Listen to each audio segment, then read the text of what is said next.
Fala, povo de Deus, nono dia da nossa série O Caminho, a Verdade e a Vida, Jesus Cristo de Nazaré, nosso Senhor e Salvador, segundo o Evangelho de João. Hoje no capítulo 9 nós vamos ver a diferença entre dois tipos de cegueira, a cegueira física e a cegueira espiritual. E aí, qual delas será que é pior? Versículo 1, e ao passar Jesus viu um cego de nascença, cegueira física, e seus discípulos lhe perguntaram, mestre, quem pecou, este homem ou os seus pais, para que ele nascesse cego? Ou seja, naquela época muitas pessoas, e ainda hoje na verdade, têm a ideia de que se alguém está passando por uma dificuldade é pecado. Se alguém está passando por uma prova é porque pecou, é porque errou, é porque se desviou da presença de Deus. E não é bem assim. Versículo 3, disse Jesus, nem ele nem seus pais pecaram, mas isso aconteceu para que a obra de Deus se manifestasse na vida dele. Então Jesus está falando, esse homem é cego, mas não é porque ele tem pecado. Aconteceu porque tinha que acontecer, mas agora o poder de Deus vai operar nele e você vai ver o que vai acontecer. Diferente do capítulo 5, quando Jesus encontra aquele homem lá no tanque de Betesda, 38 anos paralítico, e no fim Jesus fala, não peque para que a sua situação não piore. Naquele caso, realmente o que aquele homem estava passando era consequência dos seus pecados. Mas aqui não. Aqui o que esse cego de nascença está passando desde que ele nasceu não é uma consequência de pecados. É algo da vida, né?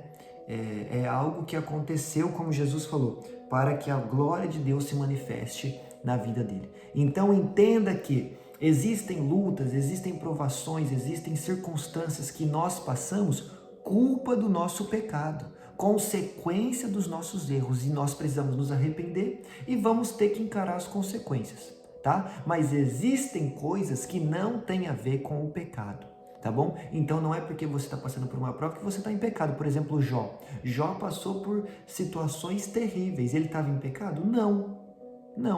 Deus permitiu que ele passasse por aquilo.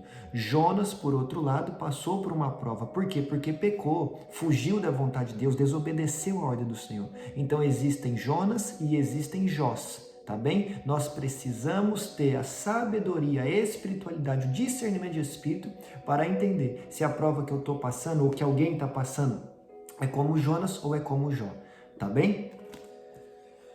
Versículo 4. Enquanto é dia, precisamos realizar a obra daquele que me enviou. A noite se aproxima quando ninguém pode trabalhar. Enquanto estou no mundo, sou a luz do mundo. Versículo 6. Tendo dito isso, cuspiu no chão, misturou terra com saliva e aplicou aos olhos do homem.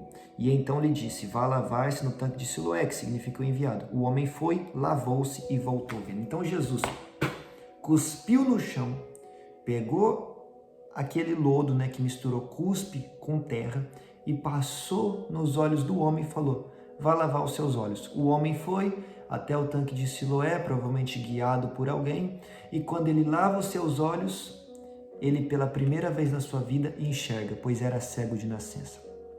Olha que interessante, Jesus curou um cego de nascença cuspindo na terra e passando essa terra nos olhos do homem. Faz algum sentido? Não faz nenhum sentido. Mas Deus muitas vezes usa coisas improváveis para fazer o sobrenatural na nossa vida. Então talvez você está precisando de um milagre, você está olhando para a sua circunstância e fala, não vai ter como. Eu não tenho recurso nenhum, eu não tenho capacidade nenhuma, não tem ninguém para me ajudar, não tem nada. Jesus está falando, é a partir do nada que eu faço tudo. Tá? Então creia que Deus usa coisas improváveis para fazer o sobrenatural. Deus usa coisas naturais para fazer o sobrenatural. E isso eu falei aqui na nossa campanha dos 21 dias de clamor a Deus em busca de um milagre. Você crê em milagres? Eu creio em milagre porque eu creio em Deus e Deus é o dono do milagre. Tem um dia ali que é específico, apenas citando diversas passagens onde Deus usou o natural para fazer o sobrenatural. Por exemplo, Deus usou o profeta Isaías para curar o rei Ezequias de úlcera, como passando pasta de figo na úlcera. Pegou figo e passou na sua doença e foi curado. Deus usou algo natural para fazer o sobrenatural. Deus usou o profeta Eliseu, se eu não me engano, para pegar sal e derramar sal nas águas de Meribá, que eram águas ruins, eram águas salgadas, eram águas que não dava para se beber. E a partir do momento que o profeta derrama sal, algo natural, Deus sara aquelas águas, faz algo sobrenatural. tá bem? Então Deus o tempo todo na Bíblia usa coisas naturais para fazer coisas sobrenaturais. Então se você olha ao seu redor e você só vê circunstâncias naturais e ainda circunstâncias desfavoráveis, não perca a fé e creia que Deus tem o poder de a partir disso fazer um grande milagre na sua vida. Amém? Versículo 8. Os seus vizinhos e os que anteriormente o tinham visto mendigando perguntaram: não é este o homem que costumava ficar sentado mendigando? Alguns afirmavam que era ele, outros diziam: não, apenas se parece com ele. Mas ele próprio insistia: sou eu mesmo. Porque quem é, sabe de onde Deus te tirou. Não é ele que vivia mendigando, sou eu mesmo. Vivia mendigando, mas olha agora não mendigo mais. Vivia cego, mas agora vejo. Só você sabe, muitas vezes, de onde Deus te tirou. Tem gente que quer negar a sua história, a sua trajetória com Deus. Tem gente que não te conhece, não sabe pelo que você passou. Mas que você nunca se esqueça de onde Deus te tirou. Amém? Nunca se esqueça, porque enquanto você se lembrar de onde Deus te tirou, haverá gratidão no seu coração. E gratidão agrada e move o coração de Deus em seu favor. Versículo 10. Então como foram abertos os seus olhos? Interrogaram eles. Versículo 11. E ele respondeu: o homem chamado Jesus misturou terra com saliva, colocou nos meus olhos e me disse que eu fosse lavar-me em Siloé. Fui, lavei-me e agora vejo. Parece uma loucura, né? Parece uma loucura. Imagina você conhece alguém que é cego de nascença. De repente essa pessoa vai ao seu encontro e ela está enxergando. E você fala: como que isso aconteceu? A pessoa fala: um homem chamado Jesus cuspiu na terra, passou no meu olho e eu fiquei vendo. Passei a ver, fui curado. É loucura. 1 Coríntios 1,18, a mensagem da cruz, o evangelho, é loucura para os que estão se perdendo. Para nós é o poder de Deus. Então, quando você contar o teu testemunho para alguém, tem gente que vai dizer que é loucura, que você é louco, ficou maluco. Ih, tá vendo coisa, tá ouvindo coisa, tá ficando doido. Mas você sabe que você não tá doido. Você sabe que você tá vivenciando o poder de Deus. Tá? Deixa o mundo pensar que você tá louco. Viva o poder de Deus, seja cheio do poder de Deus. Viva o evangelho de Deus, que é poder. Amém? Como nós já falamos aqui em praticamente todos os livros, todos os capítulos do livro de Atos dos Apóstolos, tá bem? Evangelho é poder de Deus. 1 Coríntios 4:20. O reino de Deus não consiste em palavra, mas em poder, tá? Deixa os outros pensar que você tá louco. Viva o poder de Deus. Amém? Versículo 12. Então eles perguntaram: onde está esse homem? Não sei, disse ele. Agora, esse homem e a sua família vai começar a ser interrogado pelos fariseus. Versículo 13. E levaram aos fariseus o homem que fora cego. Era sábado, o dia em que Jesus havia misturado terra com saliva e aberto os olhos daquele homem. Então os fariseus lhe perguntaram como ele recuperara a vista. O homem respondeu: ele colocou uma mistura de terra e saliva em meus olhos. Eu me lavei e agora vejo. Está contando o seu testemunho de novo, tá bem? Porque por onde você passar, você deve contar o teu testemunho daquilo que Deus fez na sua vida. Não se envergonhe do seu testemunho. Versículo 16. Alguns dos fariseus disseram: esse homem não é de Deus, pois não guarda o sábado. Está falando sobre Jesus.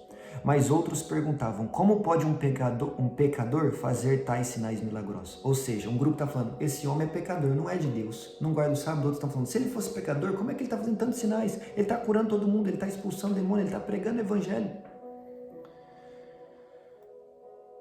E houve divisão entre eles. Versículo 17. Tornaram, pois, a perguntar ao cego: que diz... versículo 16. E houve divisão entre eles. Então, entenda, meu amigo. Paulo falou: faça tudo para viver em paz com todos. Nós, cristãos, vamos fazer tudo para estar em paz com todos. Mas não tem como.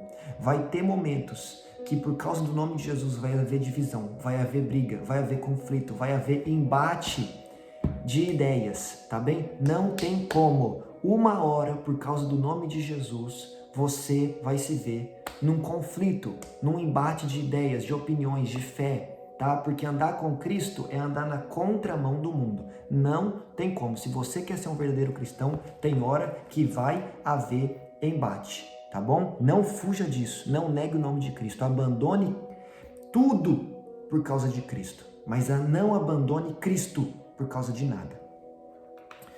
Versículo 17. E tornaram, pois, a perguntar ao cego: o que diz você a respeito dele? Foram seus olhos que ele abriu. E o homem respondeu: ele é um profeta. Versículo 18. Os judeus não acreditaram que ele fora cego e havia sido curado enquanto Não acreditaram que ele era cego e que havia sido curado, enquanto não mandaram buscar os seus pais. Tem gente que não acredita no teu testemunho. Deixa para lá, o importante é o nome de Deus ser glorificado. Versículo 19. Então perguntaram: é este o seu filho, o qual vocês dizem que nasceu cego? Como ele pode ver agora? Aí olha a resposta. E responderam os pais: sabemos que ele é o nosso filho e sabemos que ele nasceu cego, mas não sabemos como ele pode ver agora e quem lhe abriu os olhos. Perguntem a ele, idade ele tem, falará por si mesmo. Os pais estão falando: ele é o nosso filho e ele nasceu cego, mas como que ele vê agora? Eu não sei. Tem gente de dentro da sua própria casa, tem gente do seu entorno próximo a você que nem eles vão entender tamanha mudança que Deus vai fazer na tua vida, tamanha libertação que Deus vai operar, a cura que Deus vai derramar sobre você, a mudança que Deus vai fazer em você, nos teus filhos, no teu trabalho, no teu cenário atual. Ninguém vai entender como é que você vai chegar onde Deus vai te colocar. Aquilo que olhos não viram, aquilo que ouvidos não ouviram, aquilo que mente nenhuma imaginou não subiu ao coração do homem. É isso que Deus tem preparado para aqueles que o amam. A sua vida vai ser um testemunho para a glória de Deus e vai confundir muita gente que não acredita no poder de Deus. Versículo 22. Os seus pais disseram isso porque tinham medo dos judeus, pois esses já haviam decidido que se alguém confessasse que Jesus era o Cristo, seria expulso da sinagoga. Foi por isso que os seus pais disseram: idade ele tem, pergunte a ele. E pela segunda vez chamaram o homem que fora cego e disseram: para a glória de Deus, diga a verdade, sabemos que esse homem é um pecador. Versículo 25, ele respondeu: eu não sei se ele é pecador ou não. Uma coisa eu sei, eu era cego e agora vejo. Contra fatos não há argumento. Versículo 26, então lhe perguntaram o que ele lhe fez, como lhe abriu os olhos. Estão perguntando de novo. Agora o versículo 27, ele respondeu: eu já lhes disse e vocês não me deram ouvidos. Por que querem ouvir outra vez? Acaso vocês também querem ser discípulo dele? Tem gente que te persegue tanto que no fundo ele queria ser como você. No fundo é apenas uma inveja, apenas ciúmes. Persegue você, fala que você não serve para nada, fala que você é inferior, fala que você não presta, mas no fundo ele só queria ser como você é, no fundo só queria ter a família que você tem, no fundo só queria ter o apoio que você tem, a paz que você tem, a fé que você tem, a unção que você tem, o chamado que você tem. E aí o homem fala: vocês querem ser discípulo dele? Vocês estão tão interessados nele? Versículo 18, então o insultaram e disseram: discípulo dele é você, nós somos discípulos de Moisés, sabemos que Deus falou com Moisés, mas quanto a este, nem sabemos de onde ele vem. Aí olha que interessante, porque nos capítulos anteriores, eu não sei se você prestou atenção, mas dizem assim: nós não sabemos de onde o Messias virá, nós não sabemos de onde o Cristo virá, esse aí nós sabemos. Aí agora, eles já mudam o argumento: nós somos discípulos de Moisés, esse aí nem sabemos de onde vem. Ou seja, quem não quer acreditar em Jesus, muda o seu argumento. Quando fala da profecia lá do Antigo Testamento e ninguém sabe de onde virá o Messias, eles não querem acreditar em Jesus, então eles falam: nós sabemos de onde Jesus veio. Aí agora eles distorcem a situação e falam: nós acreditamos em Moisés, sabemos quem Moisés é, sabemos de onde Moisés veio, sabemos que Moisés ouviu a voz de Deus, mas esse Jesus nem sabemos de onde é. Nos capítulos anteriores sabiam de onde Jesus era, nesse capítulo não sabe de onde Jesus era. Ou seja, pessoas que mudam os seus argumentos apenas para não se dobrarem diante da presença de Deus, apenas para não reconhecer aquilo que Deus tem feito na sua vida. Conhece alguém que é assim, muda o argumento toda hora? Não dê ouvidos a essa pessoa, não se entristeça por causa dessa pessoa, não seja essa pessoa de mente dividida, coração dividida, fala dividido, uma hora fala uma coisa, outra hora fala outra. Por quê? Porque só quer ter razão. Gente, não é tempo de termos razão, é tempo de adorarmos a Deus, é tempo de arrependermos dos nossos pecados, é tempo de vivermos em comunhão com os outros, é tempo de amar uns aos outros, é tempo de formar a sua família, de seguir os sonhos de Deus, de viver as promessas do Senhor, é tempo de viver o melhor de Deus nessa terra, é tempo de se preparar porque Jesus está voltando, mas não é tempo de ter razão. Para de mudar de argumento, para de mudar de pensamento, para de ser assim. E aceite logo aquilo que Deus está fazendo e quer fazer na sua vida e na vida dos teus. Amém? Versículo 30, o homem respondeu: ora, isso é extraordinário. Vocês nem sabem de onde ele vem, contudo ele me abriu os olhos. E sabemos que Deus não ouve pecadores, mas ouve o homem que o teme e pratica a sua vontade. Ninguém jamais ouviu que os olhos de um cego de nascença tivessem sido abertos. Jesus está fazendo algo inédito. E Jesus vai fazer algo inédito na sua vida também. Tem fé aí para receber essa palavra? O Senhor Deus vai derramar algo sobrenatural, extraordinário, inédito sobre a sua vida, no nome de Jesus. Versículo 33. Se esse homem não fosse de Deus, não poderia fazer coisa alguma. Diante disso, os fariseus responderam: você nasceu cheio de pecado, como tem ousadia de nos ensinar? E o expulsaram. Ou seja, voltaram para aquele velho pensamento. Você nasceu cego? Está em pecado. Você nasceu cheio de pecado, quer nos ensinar alguma coisa? Olha os fariseus se colocando acima daquele homem. Nós somos superiores, nós é que sabemos, nós é que temos a lei, nós é que somos santos. Olha, você é cheio de pecado e quer me ensinar? Em outras palavras, ele está falando, você é pecador, eu sou santo, eu sou puro, eu sou limpo, eu faço e acontece, eu posso. Olha a arrogância, olha a soberba. Sabe o que acontece? Aqui eu quero falar sobre duas coisas. Pessoas que atacam outras para se defender. Se você é esse tipo de pessoa, peça para Deus te mudar. Porque tem gente que é assim, para se defender, ataca outro. Tá? Você é pecador, você quer me ensinar, você é isso, você é aquilo, no passado você fez isso, no passado você é aquilo, vive apontando o dedo, vive atacando outra pessoa que nem te fez nada, apenas para se defender, apenas para se sentir melhor. Esse não é o caminho, não é isso que Jesus Cristo nos ensinou. Assuma os teus BOs, assuma quem você é, assuma os seus erros, assuma a sua responsabilidade e pare de querer atacar os outros, amém? Peça para o Senhor te transformar, te dar paciência, te dar amor, te dar misericórdia. Seja uma pessoa misericordioso, tá bem? Não seja alguém que vive apontando o dedo para os outros. Mas outra coisa, eu quero dizer aqui, que o orgulho te cega. E agora nós vamos falar sobre cegueira espiritual, tá bem? Começou o capítulo falando de um homem que era cego fisicamente, Jesus o curou. Mas agora os fariseus se mostram cegos espirituais. Por quê? Porque o orgulho cega o homem espiritualmente. Qual foi o pecado de Satanás que fez ele cair do céu? Orgulho. E agora o que Satanás faz? 2 Coríntios 4:4. E o Deus dessa era, Deus com D minúsculo, porque é um falso Deus, está falando do diabo. E o Deus dessa era cegou o entendimento dos descrentes para que eles não vejam a luz da glória que há em Cristo. Ou seja, Satanás ficou cego por causa do seu orgulho e agora o seu plano é cegar pessoas nessa terra através do orgulho. Então, desça do salto, esvazie o seu ego, abra mão de todo orgulho, porque senão isso vai te cegar espiritualmente. Encerrando, versículo 35, Jesus ouviu que o haviam expulsado e ao encontrá-lo disse: você crê no Filho do Homem? Perguntou o homem: quem é ele, Senhor, para que eu creia nele? Disse Jesus: você já o tem visto, e é aquele que está falando com você. Versículo 38, e então o homem disse: Senhor, eu creio, e o adorou. Preste atenção, só recebe adoração na Bíblia o próprio Deus. Nós vemos passagens onde homens se prostraram diante de anjos e anjos falaram: não, não, não, só adore a Deus. Isaías 42:8, e Deus não divide a sua glória com ninguém. Se Jesus é um homem de Deus e aceitou a adoração desse homem, significa que Jesus Cristo é Deus, como nós temos visto em todos os capítulos anteriores. E esse homem reconhece que Jesus é o Cristo, é o Messias, é o próprio Deus. Então ele se prostra e adora. E aqui está o maior milagre. Jesus cura aquele homem fisicamente para que possa salvar a alma dele. O maior milagre não é cura dos olhos. O maior milagre é salvação da alma. A cura dos olhos é apenas uma isca para salvar esse homem. Deus vai te curar, Deus vai te libertar, Deus vai te abençoar, Deus vai abrir portas, Deus vai usar um profeta, Deus vai usar alguém para fazer algo na sua vida, Deus vai descer Ele mesmo e vai te tocar, mas tudo é para que a sua alma seja salva.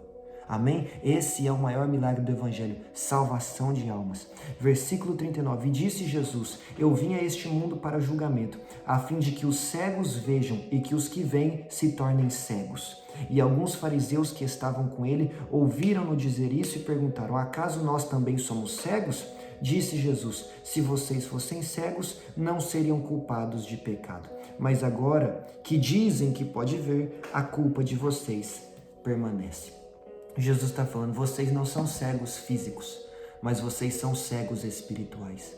Mas por serem orgulhosos e por dizerem que não são cegos, mesmo sendo, a culpa de vocês permanece. Sabe o que Jesus está falando? Jesus está falando assim, tá vendo aquele homem ali que era cego fisicamente? Ele permitiu que eu o curasse. Hoje ele é curado e ele é salvo. Vocês também são cegos, mas espiritualmente, porém não admitem isso. E por isso eu não posso curá-los e também não posso salvá-los. A cegueira espiritual é pior do que a cegueira física, porque quem é cego espiritual não reconhece que precisa de ajuda de Jesus, não reconhece que precisa de ajuda do seu próximo, não reconhece que é carente, necessitado da graça, do perdão, da misericórdia de Deus, acha que pode, acha que consegue, acha que é um Deus na terra. O cego espiritual é pior que o cego físico. Sabe qual que é a diferença entre o cego físico e o cego espiritual? O cego físico deixou Jesus curar ele. O cego espiritual não deixa Jesus agir na sua vida. Por quê? Porque está mais preocupado em questionar Jesus. Mas quem é esse? Mas ele é pecador? Mas curou no sábado? Mas como é que é essa história? Não, me conta de novo, como é que ele fez? Não, mais isso, mais aquilo, e não sei o quê, e não sei o quê. O cego espiritual está mais preocupado em questionar Jesus, em questionar os seus métodos, em questionar Deus, em colocar Deus contra a parede, em negar a divindade e o poder de Deus. E esse não pode ser curado, porque o seu orgulho o cegou. A mensagem desse capítulo 9 é: não permita que o orgulho te cegue. Não permita que o Deus dessa era cegue a sua visão espiritual. Porque no momento em que você se tornar um cego espiritual, você deixa de reconhecer a divindade de Cristo e a sua necessidade e dependência do Senhor. Seja como esse cego físico, se necessário for.